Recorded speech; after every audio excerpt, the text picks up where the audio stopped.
Hi, everyone, and welcome back. We are here with Daniel, and we're going to talk more about the stellar research that we're doing on financial literacy. Daniel, can you introduce yourself and let everyone know what you do? Yeah, of course. So my name is Daniel. I'm the head of research at the Coin Bureau, and I guess I provide I'm kind of the back end to Guy's front end, if that makes any sense. If you're familiar with Guy, the guy who's in all the videos and the YouTube channel. But that's basically what I do. I'm the head of research, back end of the channel. All right, thanks for that. So I know that we talk a lot on LinkedIn. First and foremost, I'm a big fan of you all's channel. That's essentially how we linked up on LinkedIn. But one thing I want to talk about is, within this study, we've been speaking with a lot of people from a lot of different backgrounds. There's people who have different views on blockchain as a whole because they associate it with cryptocurrency. But I do want to associate the cryptocurrency use case to this study to get your thoughts on how do you think that we can bring in gamification, because also we're going to split it up. So we're going to talk about gamification and we're going to talk about game-based learning. Right now, whenever I say gamification, how do you think that we can integrate things such as badges, such as leaderboards, such as quests, and bring it into blockchain, and that can potentially lead to increased financial literacy? You mean how specifically, like an example? Well, just initially your thoughts, and then an example. well, my first my first thought, honestly, is that I think that bringing this financial literacy, through gamification is a brilliant idea, and I think that the best way of going about it, whether it's a project like Stellar or another cryptocurrency project, it's actually a little bit upsetting to me that I see so many crypto projects that are trying to go that way, that they're trying to make their own thing from scratch. And to me, that doesn't make much sense, because there's many existing games with in-game economies that millions of players are already on, where you have the advantage, to kind of go in there and say, is there a potential for some sort of collaboration here? And the one that comes to mind for me, honestly, and please, Justin, by all means, stop me, because I'll be rambling if you don't stop me there. But the one that comes to mind for me is a game called RuneScape, which some people in the audience may or may not be familiar with. It's a game that's been around, I think, since the early 2000s, but I played it a lot as a child. And I really got into the game because there was a couple of my friends that would basically, there was like an in-game economy. And it's really fascinating because once upon a time, this in-game economy was just, you would literally be in a room with all these people. They'd just be screaming out prices, literally like a stock trading floor, where everyone would be screaming out prices of like, are you buying and selling? I'm buying and selling this. And people would be trading amongst themselves. Then there was the creation of something called the Grand Exchange. And then with the emergence of the Grand Exchange, you basically had everyone putting in everything into like a centralized server. And with this came the creation of all these websites that would track the prices of these items in game. And what's really fascinating is you would see that the prices of these items would tend to go up over the holidays when everyone was playing the game, and they would crash when no one was playing, when it was the middle of the school year or exam period. So what one of my friends actually managed to do is he would actually trade, swing trade this in-game market to make trillions of fictitious dollars. And of course, there's another element of that, is that for many of these games, like RuneScape and I think World of Warcraft and these types, a lot of the in-game items were, of course, being sold for real-world dollars. And of course, this is, I'm pretty sure that it was against the rules of the game to do that. But what was really fascinating is you would have these in-game. There was almost like even from the beginning, there was an intense desire to bring those in-game items into the real world and to really make that connection between that in-game economy and the real-world economy. And I think that this is a place where Stellar and a lot of these crypto projects, they really need to be taking advantage of that there are these games already existing that are waiting for that leap forward that's been missing, and they're losing users and players and whatever in the meantime. But yeah, I hope that answers your question there, Justin. I know I tend to ramble a little bit, but it's a ramble on. Isn't that a Zeppelin song or somebody? I'm not sure. too young for that one. Okay, got it. All right, so yeah, so that's the whole game. I actually wrote that one down. I was actually searching for that once. I think I heard of about that a couple of about once or twice, but I'm not really familiar with it. But that's actually very interesting in that that actually kind of leads us into this concept kind of leads us into game-based learning, where, you know, the game-based learning is more of if you have kind of like a storyline, right? You have a storyline, and in that storyline, you're actually playing a game, and then you're learning about a particular concept. You know, you have an objective, right? Now, what other games do you think? So, because like with RuneScape, I don't think that RuneScape would be, it kind of went into it. I don't think that was their objective, to have something where they learn, but then other places will have something like a game-based learning application where you're purposely trying to create a scenario, trying to create a situation to essentially force people to learn a certain topic, right? Because whenever you brought in that swing trading, you're playing a game, and then you were learning about swing trading, right? So now you can take that knowledge in swing trading as a kid, and now you can apply it to crypto. Now you can apply it to the stock market. You see, right? So do you know of any kind of games? Do you know of any type of scenarios that are purposely doing that? And also, do you think RuneScape was purposely doing it? Because I don't think that they were purposely doing it based on what you said, but do you know of some that are purposely doing it? So the name escapes me right now, but so I guess I'll address that first question first. If there's any other games that are doing it, there's a really fascinating game that was a bestseller, and I can't remember for the life of me the game, but I'm sure that, I mean, it'll come to me once I explain it potentially. But basically, it's this game where you are on kind of like a deserted island where everyone has been turned into stone, and the purpose of the game is to basically solve all these puzzles. You know, some of them are logical, some of them are economic, some of them are, you know, all these different, you know, scientific, you name it, like all these different types of puzzles that you need to solve. And with each, as you progress, you start to understand what happened to the island, why everyone was turned into stone, and you work your way deeper and deeper into the there's basically a mountain in the middle of the island, and you kind of snake your way around the island, you know, solving all these, you know, kind of logical and kind of like not tongue twister, but the, you know, these like kind of like crossword puzzle type stuff, but that you know has the potential, I guess you could say, to teach you more than just, you know, basic mathematics. It's actually logical thinking about things like economics and what have you. And you work your way all the way to the center of this mountain, and basically you go all the way, you know, into the belly of the volcano, and then the game ends where you're kind of carried up into the sky, and the whole life.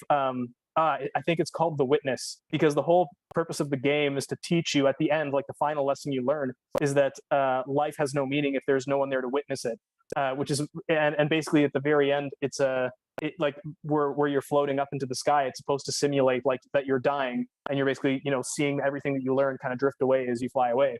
And it was a best-selling game, beautiful graphics. I never managed to finish it, but you know, I don't play many video games anymore. But that was a really, you know, there are, I guess in short, there are games like that. And then for the second question, sorry, I'll try and make it quick.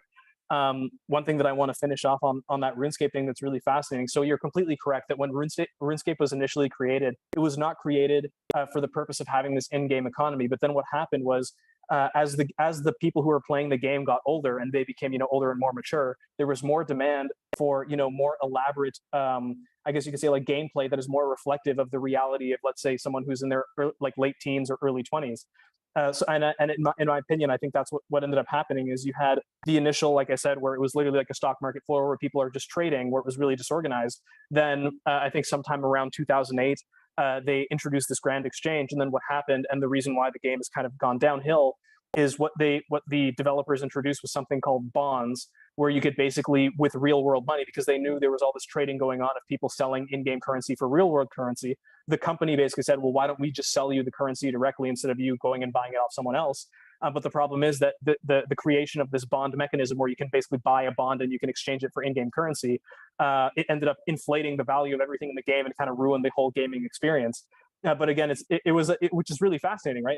And see, imagine a scenario where, and again, I hate to come back to RuneScape again, but you know, even though the game was not explicitly designed, but I think this is the case for many games that have been around for a long time. At the beginning, they're designed for a certain audience, but then over time, that audience gets older and matures, and you want to kind of keep changing the game to be interesting to this audience. So in the case of something like RuneScape, I could 100% see like the introduction of a specific quest or side quest in partnership with Stellar, where you learn about cryptocurrencies, where you learn about economics, where you learn about these things, and you get, you know, this in-game, it becomes an additional part of the game. In my personal opinion, I don't think that there are that you're not going to have success like making a game that is specifically focused around learning. It has to be like integrated into existing stuff that people just generally enjoy doing, where at the end of it, and one quick example I'll give you, sorry, now that it just popped to my mind, my younger brother was a huge fan of a game called Assassin's Creed growing up. I don't know if you're familiar with that one, but the really cool thing about Assassin's Creed, and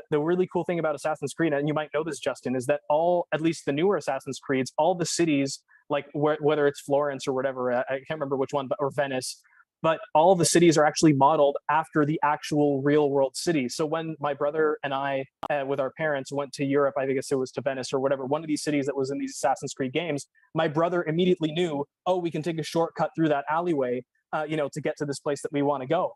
From never having been there, but from having played the video game that had been modeled so perfectly after the city. And of course, it's an old city that hasn't changed, in hundreds of years, well, at least in terms of the structure. So he could say, oh, I know where, oh, you want to go here? Okay, I know how to get there, because he had played the game, and the game is actually modeled after the real thing. So, these are kind of, and I'd love to see your expression on your face, because that was the same. I literally have goosebumps because it reminds me of a, it's crazy.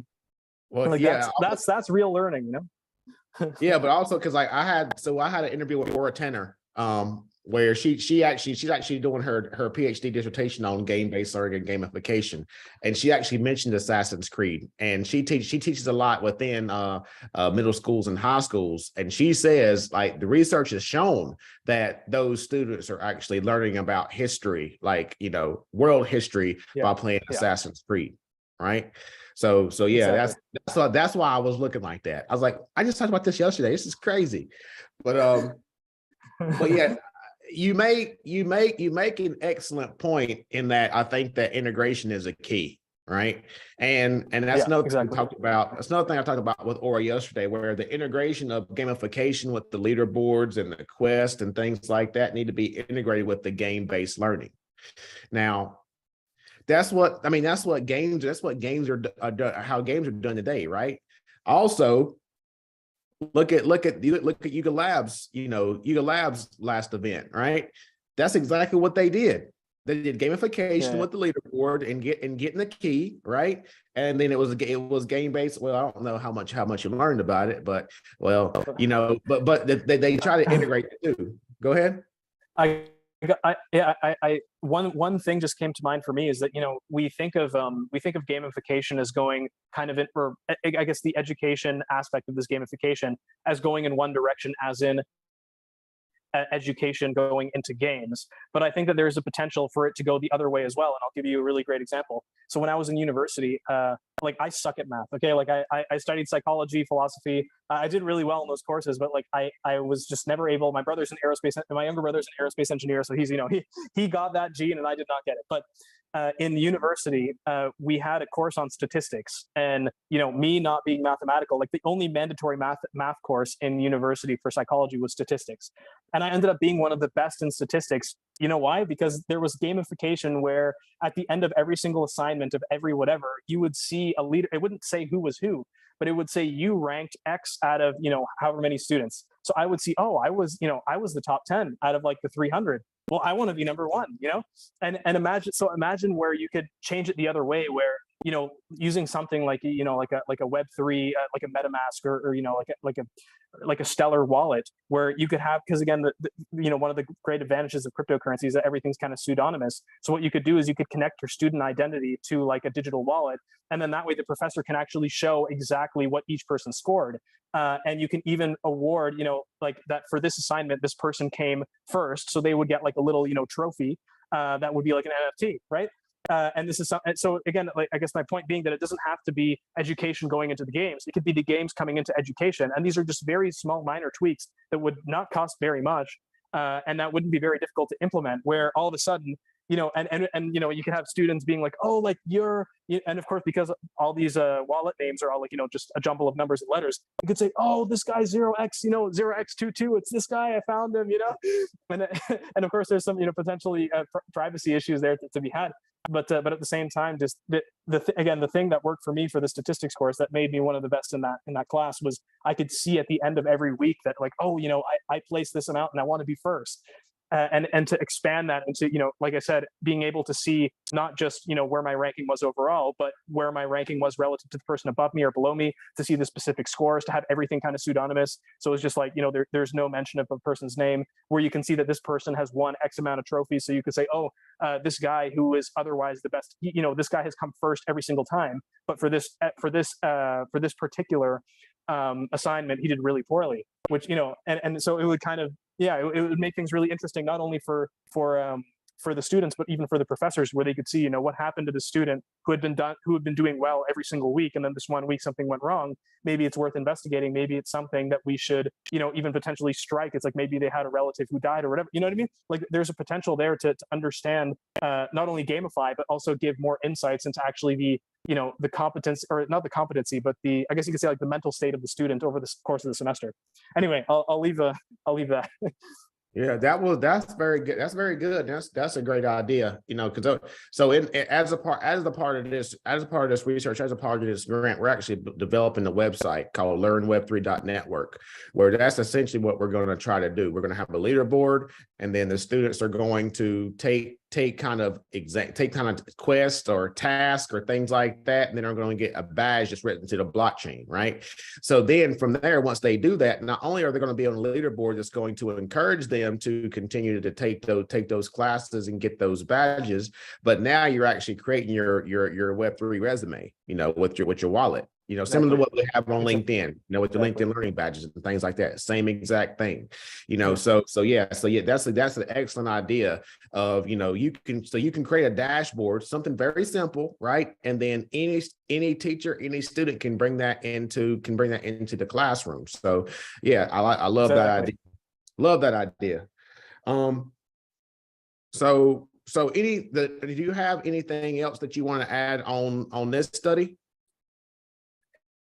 I'm thinking, you know, I think the only thing is that, yeah, I guess to really emphasize that, you know, the integration, like to focus on integration rather than creating something new from scratch.